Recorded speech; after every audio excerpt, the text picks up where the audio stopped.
السلام علیکم ورحمۃ اللہ وبرکاتہ۔ محترم سامعین، جیسے کہ پہلے سبق میں آپ کو بہار شریعت کا تعارف اور اس کے مصنف رحمۃ اللہ تعالیٰ علیہ کا مختصر تعارف ہم نے کرایا تھا، آج ہم سبق نمبر 2 آپ کی خدمت میں پیش کر رہے ہیں۔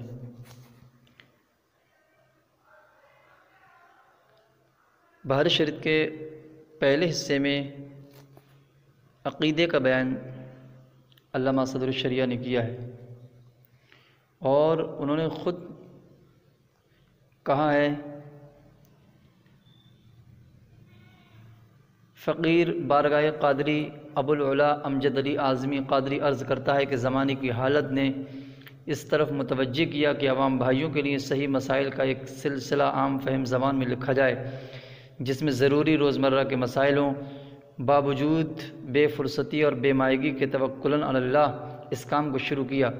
ایک حصہ لکھنے پایا تھا کہ یہ خیال ہوا کہ اعمال کی درستگی عقائد کی صحت پر متفرع ہے، اور بہتیرے مسلمان یعنی بہت سے مسلمان ایسے ہیں کہ اصول مذہب سے آگاہ نہیں، ایسوں کے لیے سچے عقائد ضروری کے سرمایے کی بہت شدید حاجت ہے۔ تو صدر الشریعہ نے جو کتاب الطہارہ جو پہلا حصہ تھا اس کو دوسرا حصہ کیا، اور اس جس میں عقائد کا بیان ہے اس کو پہلا حصہ قرار دیا۔ اس پہلے حصے میں جس میں علم عقیدہ، جس میں صحیح عقائد کا بیان ہے، یہ اصل میں علم العقیدہ ایک پورا علم ہے، اور اس علم کی بنیاد بھی حدیث جبرائیل ہے، جس میں حضرت جبریل علیہ السلام حاضر ہوئے اور فرمایا کہ ایمان کیا ہے، اور دوسرا سوال کیا کہ اسلام کیا ہے، پھر فرمایا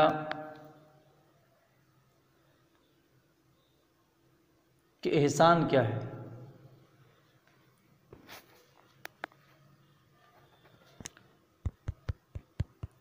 تو ایمان کیا ہے،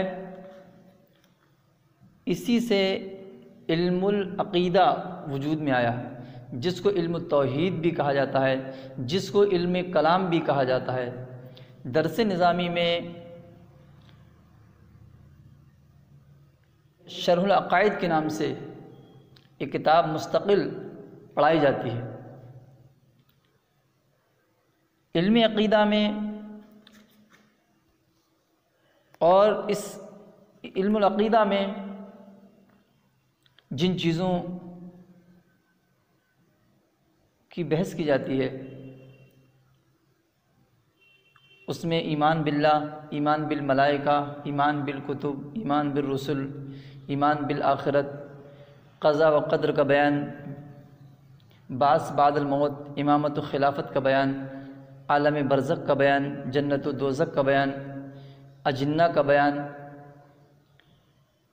یہاں صدر الشریعہ نے پہلے حصے میں جو عقائد پر گفتگو کی ہے اس کے 13 عنوانات ہیں، جس میں پہلا عنوان ہے عقائد متعلقہ ذات و صفات الہی جل جلالہ، یعنی ذات و صفات سے متعلق عقائد۔ ذات و صفات سے متعلق جو صدر الشریعہ نے بیان کیے ہیں یہاں وہ 29 عقائد ہیں، 29 عقائد پہلے عنوان کے تحت 29 عقائد ہیں۔ اور علم العقیدہ کی اتنی اہمیت ہے کہ سرکار اعلیٰ حضرت سے پوچھا کہ عالم کسے کہتے ہیں؟ تو آپ نے فرمایا کہ عالم وہ ہے جو عقائد سے پورے طور پر آگاہ ہو اور مستقل ہو اور اپنے ضرورت کے مسائل بغیر کسی کی مدد کی کتاب سے نکال لے، وہ عالم ہے۔ آپ اندازہ لگائیں کہ عقائد کو کتنی اہمیت دی گئی ہے کہ جو عقائد سے ناواقف ہے وہ عالم ہی نہیں۔ تو یہاں ذات و صفات سے متعلق 29 عقائد کا بیان صدر الشریعہ نے کیا ہے، جس میں عقیدہ نمبر 1 اللہ ایک ہے، کوئی اس کا شریک نہیں، نہ ذات میں، نہ صفات میں، نہ افعال میں، نہ احکام میں، نہ اسما میں۔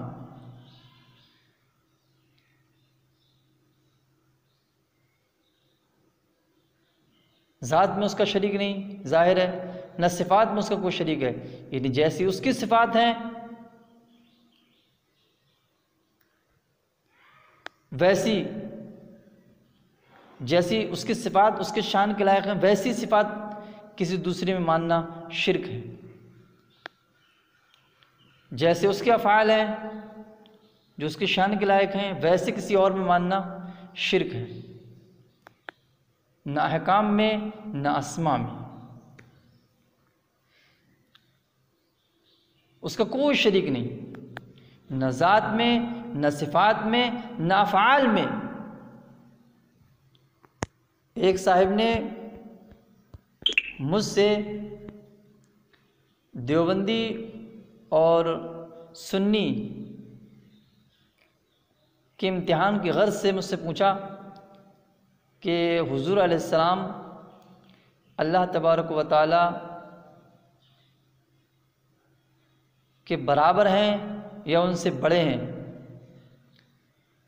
تو میں نے کہا اللہ تبارک و تعالی خالق ہے اور حضور مخلوق ہیں۔ تو اس نے کہا معاذ اللہ کہ حضور بھی اللہ تبارک و تعالی سے کم نہیں۔ استغفر اللہ العظیم۔ تو اللہ ایک ہے، کوئی اس کا شریک نہیں، نہ ذات میں، نہ صفات میں، نہ افعال میں، نہ حکام میں، نہ اسما میں۔ واجب الوجود ہے، یعنی اس کا وجود ضروری ہے، اور عدم محال قدیم ہے، یعنی ہمیشہ سے، ازلی کی بھی یہی معنی ہے، باقی ہے یعنی ہمیشہ رہے گا، اور اس کو اور اسی کو ابدی بھی کہتے ہیں۔ یعنی اس کا وجود ضروری ہے، کبھی ایسا نہیں تھا کسی زمانے میں کہ وہ نہیں تھا، بلکہ وہ زمان و مکان سے پاک ہے، وہ ہمیشہ سے ہے اور ہمیشہ رہے گا۔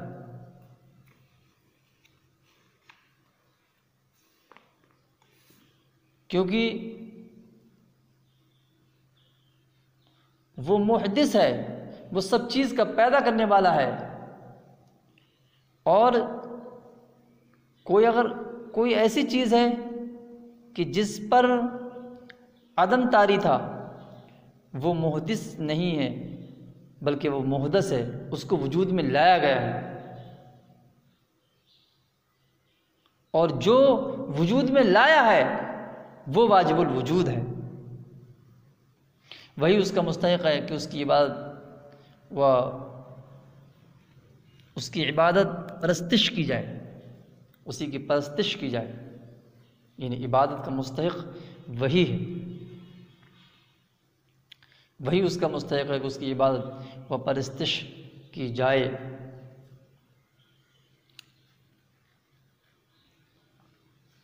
عقیدہ، وہ بے پرواہ ہے، کسی کا محتاج نہیں، اور تمام جہان اس کا محتاج۔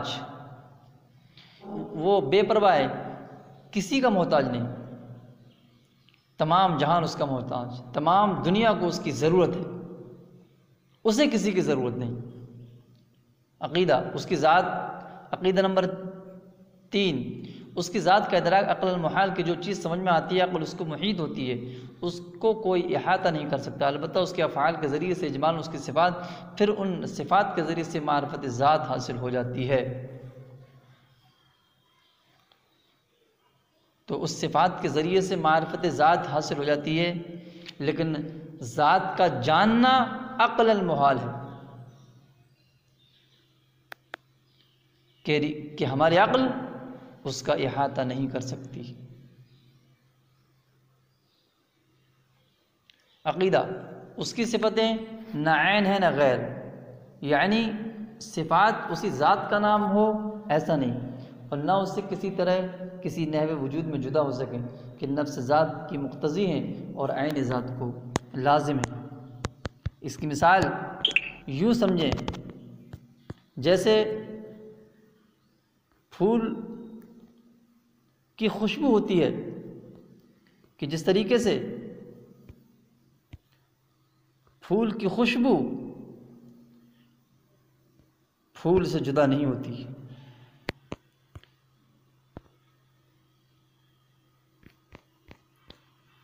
پھول کی خوشبو پھول کی صفت ہے جو پھول کے ساتھ ہی پائی جاتی ہے، مگر اس خوشبو کو ہم پھول نہیں کہتے اور نہ ہی اسے پھول سے جدا کہہ سکتے ہیں۔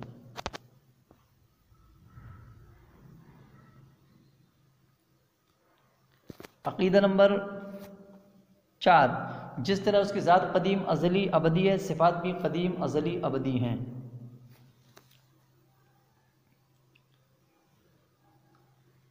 یعنی اس کی ذات قدیم ہے تو اس کی صفات بھی قدیم ہے۔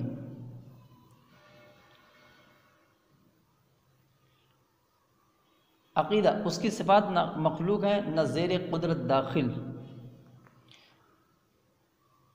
عقیدہ ذات و صفات کے سوا سب چیزیں حادث ہیں، یعنی پہل نتیب پھر موجود ہوئیں۔ عقیدہ صفات الہی کو جو مخلوق کہیں یا حادث بتائے گمراہ بددین ہے۔ عقیدہ جو عالم میں سے کسی شے کو قدیم مانے یا اس کے حدوث میں شک کرے کافر ہے۔ جو عالم میں سے کسی شے کو قدیم مانے یا اس کے حدوث میں شک کرے کافر ہے، یعنی جو یہ کہے کہ یہ زمانہ پہلے ہی سے چلا، یہ ہمیشہ سے ایسے ہی تھا، اس پر وجود طاری نہیں ہوا، بلکہ یہ زمانہ ہمیشہ سے چلا آ رہا ہے۔ اگر کوئی اس طریقے سے عقیدہ رکھے، عالم کو قدیم مانے، عالم کی قدم کا قائل ہو، عالم کو قدیم مانے، تو وہ کافر ہے۔ نہ وہ کسی کا باپ ہے نہ بیٹا، نہ اس کے لیے بیوی جو اسے باپ یا بیٹا بتائے یا اس کے لیے بیوی ثابت کرے کافر ہے، بلکہ جو ممکن بھی کہے گمراہ بددین ہے۔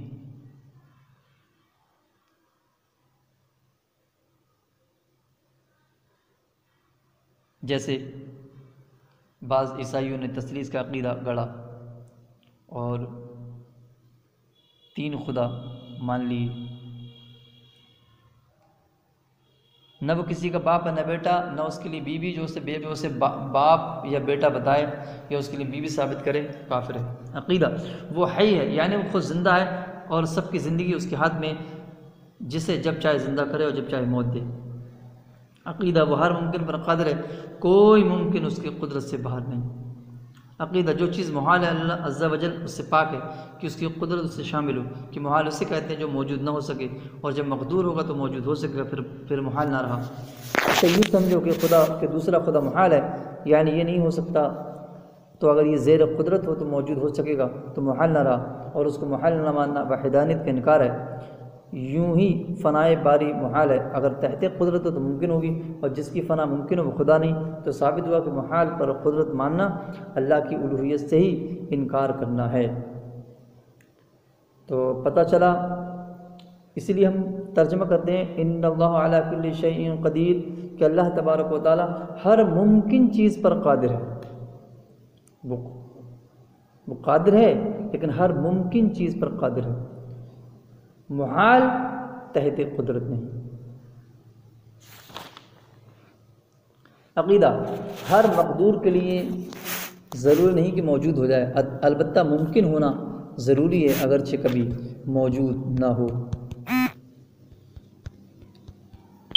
عقیدہ وہ ہر کمال و خوبی کا جامع ہے اور ہر اس چیز سے جس میں عیب و نقصان ہے پاک ہے، یعنی عیب و نقصان کا اس میں ہونا محال ہے، بلکہ جس بات میں نہ کمال ہو نہ نقصان وہ بھی اس کے لیے محال، مثلا جھوٹ، دغا، خیانت، ظلم و جہل، بے حیائی وغیرہ وغیرہ عیوب اس پر قطعاً محال ہیں۔ اور یہ کہنا کہ جھوٹ پر قدرت بعی معنی کہ وہ خود جھوٹ بول سکتا ہے، محال کو ممکن ٹھہرانا اور خدا کو عیب بتانا، بلکہ خدا سے انکار کرنا ہے۔ اور یہ سمجھنا کہ محالات پر قادر نہ ہوگا تو قدرت ناقص ہو جائے گی، باطل محض ہے کہ اس میں قدرت کا کیا نقصان تو اس محال کا ہے کہ تعلق قدرت کی اس میں صلاحیت نہیں۔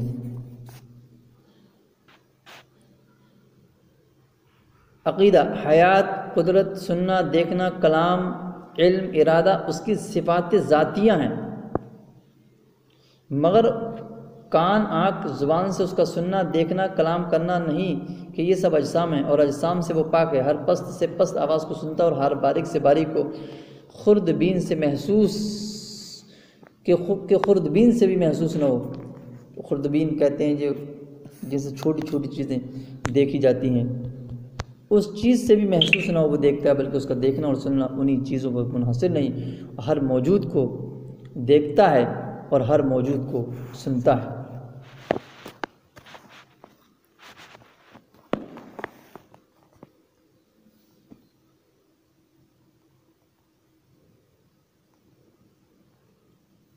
تو وہ اپنے شان کے لائق،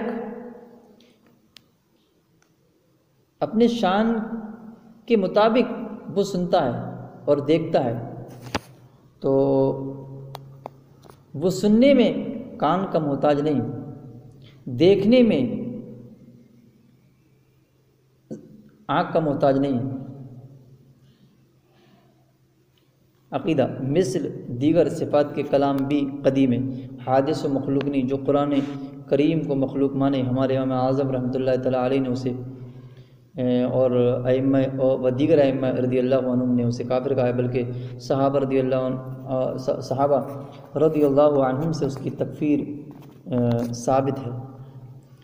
یہ اس زمانے میں حضرت امام احمد بن حنبل کے زمانے میں یہ مسئلہ بہت چلا تھا علم کلام پر کہ کلام اللہ مخلوق ہے یا یہ کلام اللہ مخلوق ہے یا نہیں۔ اسی وجہ سے علم العقیدہ کا نام علم کلام بھی ہے، اور زیادہ تر آج بھی علم کلام کے نام سے اس علم کو جانتے ہیں۔ عقیدہ، اس کا کلام آواز سے پاک ہے، اور یہ قرآن عظیم جس کو ہم اپنی زبان سے تلاوت کرتے ہیں، مصاحف میں لکھتے ہیں، اس کا کلام قدیم بلا صوت ہے، اور یہ ہمارا پڑھنا لکھنا اور یہ آواز حادث ہے، یعنی ہمارا پڑھنا حادث ہے اور جو ہم نے پڑھا قدیم، اور ہمارا لکھنا حادث اور جو لکھا قدیم، ہمارا سننا حادث ہے اور جو ہم نے سنا قدیم، اور ہمارا حفظ کرنا حادث ہے اور جو ہم نے حفظ کیا قدیم، یعنی متجلی قدیم ہے اور تجلی حادث ہے۔ تو اس کا کلام قدیم بلا آواز ہے، اور ہمارا پڑھنا لکھنا اور یہ آواز حادث ہے۔ عقیدہ، اس کا علم ہر شے کو محیط، یعنی جزیات، کلیات، موجودات، معدومات، ممکنات، محالات سب کو ازل میں جانتا تھا اور اب جانتا ہے اور ابد تک جانے گا۔ اشیاء بدلتی ہیں اور اس کا علم نہیں بدلتا۔ دلوں کے خطروں اور وسوسوں پر اس کی خبر ہے اور اس کے علم کی کوئی انتہا نہیں۔ عقیدہ، وہ غیب و شہادت سب کو جانتا ہے۔ علم ذاتی اس کا خاصہ ہے۔ جو شخص علم ذاتی غیب خواہ شہادت کا غیر خدا کے لیے ثابت کرے کافر ہے۔ علم ذاتی کی یہ معنی کہ بے خدا کے اور بے خود حاصل ہو۔ ہاں، تو ہم بھی حضور علیہ السلام کو کہ علم غیب کے قائل ہیں، لیکن یہ کہتے ہیں کہ وہ غیب اللہ تبارک و تعالیٰ کے دینے سے عطائی ہے۔ تو جو شخص علم ذاتی غیب خواہ شہادت کا غیر خدا کے لیے ثابت کرے کافر ہے۔ عقیدہ، وہی ہر شے کا خالق ہے، ذوات ہوں خواہ افعال سب اسی کے پیدا کیے ہیں۔ عقیدہ، حقیقتاً روزی پہنچانے والا وہی ہے، ملائکہ وغیرہ وسائل اور وسائط ہیں۔ عقیدہ، ہر بھلائی برائی اس نے اپنے علم ازلی کے موافق مقدر فرما دیے، جیسا کہ ہونے والا تھا اور جو کرنے والا تھا، اور اپنے علم سے جانا اور وہی لکھ لیا۔ تو یہ نہیں کہ جیسا اس نے لکھ دیا ویسا ہم کرنا پڑتا ہے، بلکہ جیسا ہم کرنے والے تھے ویسا اس نے لکھ دیا۔ زید کے ذمہ برائی لکھی اس لیے کہ زید برائی کرنے والا تھا، اگر زید بھلائی کرنے والا ہوتا تو وہ اس کے لیے بھلائی لکھتا۔ تو اس کے علم یا اس کے لکھ دینے نے کسی کو مجبور نہیں کیا۔ تقدیر کا انکار کرنے والوں کو نبی صلی اللہ علیہ وسلم نے اس امت کا مجوس بتایا ہے۔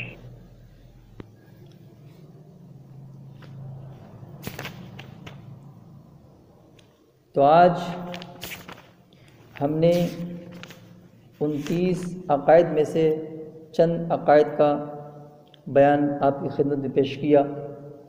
اس میں جو مشکل الفاظ ہیں وہ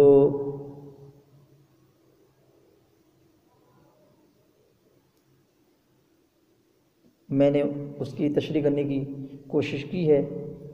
قدیم کے معنی یعنی ہمیشہ سے ہے، اور ازلی کے بھی یہی معنی ہیں۔ السلام علیکم ورحمۃ اللہ وبرکاتہ۔